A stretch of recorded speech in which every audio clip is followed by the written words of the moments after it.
For centuries, people in the Western world have held deep misconceptions about Islam's view on polygamy. The topic often stirs emotion and controversy, shaped by stereotypes rather than real understanding. Many assume that Islam permits men to marry multiple wives simply for personal pleasure or dominance. Some call it unfair or degrading to women, while others see it as a relic of the past, a system incompatible with modern values of equality and freedom. But what if the truth is far more nuanced than what most people believe? What if instead of being a source of injustice, Islam's teachings on polygamy were actually meant to regulate, reform, and protect, to bring compassion and order where there was once abuse and imbalance? To uncover this truth, we must look back in history, before Islam emerged, to understand the world it transformed and the moral framework it introduced to human society. Long before the rise of Islam, the practice of polygamy was deeply rooted in nearly every major civilization. From the deserts of Arabia to the temples of Egypt, the palaces of Persia, the empires of Rome, and the royal courts of India and China. It was considered a symbol of wealth, authority, and social power. Kings, emperors, and noblemen often took multiple wives and countless concubines, using marriage as a political tool to strengthen alliances or display their influence. The more wives and offspring a man had, the greater his status and perceived divine favor in the eyes of society. But behind this facade of power, there was a grim reality for women. In many of these ancient cultures, women were treated as property, exchanged, inherited, or abandoned without protection or consent. They had no right to inheritance, no legal standing, and often no voice in choosing their husbands. Marriage was rarely about love or justice. It was about control and survival. In this world of imbalance and inequality, family life often revolved around the desires of men, while women bore the weight of social and emotional suffering. Even in biblical times, Prophet David and Solomon were known to have multiple wives. Solomon, as recorded, had 700 wives and 300 concubines. So clearly, polygamy was not created by Islam. It was a universal human practice, often abused and unjust.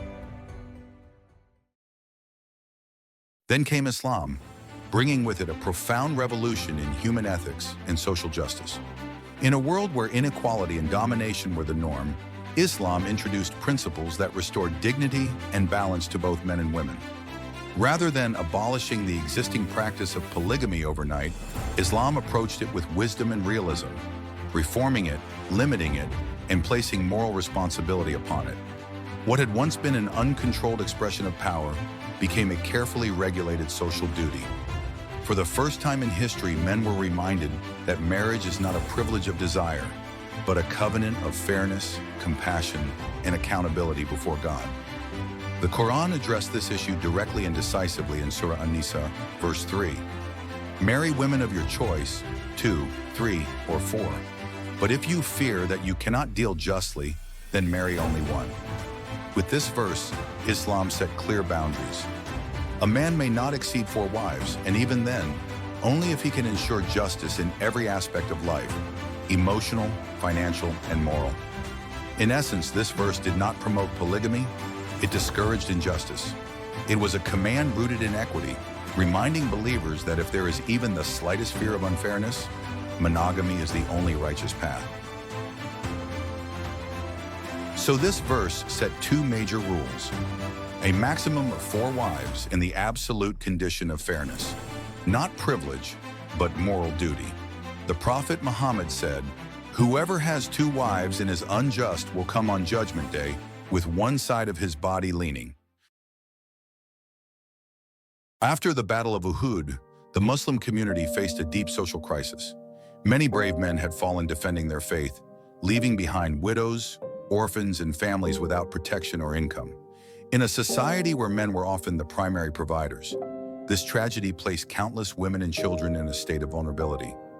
Islam responded not with neglect, but with compassion and responsibility. In this context, polygamy became not an act of indulgence, but an act of mercy, a moral and social solution designed to rebuild lives, provide shelter, and restore dignity to those who had lost their guardians.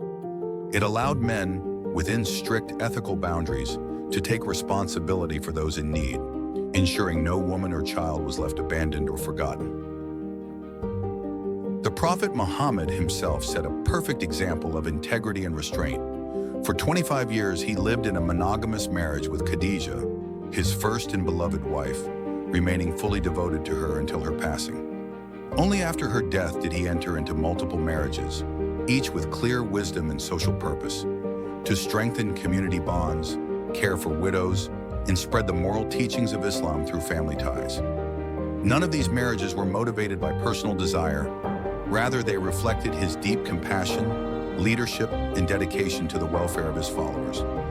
Through his life, the Prophet showed that polygamy in Islam was never about privilege. It was about service, justice, and mercy. Islam did not encourage polygamy, it refined it. It transformed what was once a symbol of power and male privilege into a framework of moral discipline and social responsibility. Where previous civilizations allowed unlimited marriages without accountability, Islam introduced boundaries and conditions that prioritized justice, fairness, and compassion. It reminded men that marriage is not merely a personal choice, but a trust, an amana that will be judged by Allah. The right to marry more than one woman is therefore not a privilege to exploit, but a serious test of one's integrity and moral strength. At the same time, Islam elevated the status of women in a way no previous system had done. It granted women the right to inherit wealth, to accept or refuse marriage, and to be treated with respect and kindness as equal partners in family life. The Quran declared that love and mercy are the foundation of marriage, not domination or control. And to protect against injustice, Allah set a clear principle. If you cannot be fair, then one is enough. This divine command is not only a legal limit, but also a profound ethical message that true faith demands fairness, empathy, and self-restraint. Through this balance, Islam brought harmony where there was once oppression and compassion where there was once excess. So remember, Islam did not create polygamy, Islam reformed it. It replaced injustice with justice and oppression with mercy. May Allah grant us wisdom to see the beauty in His law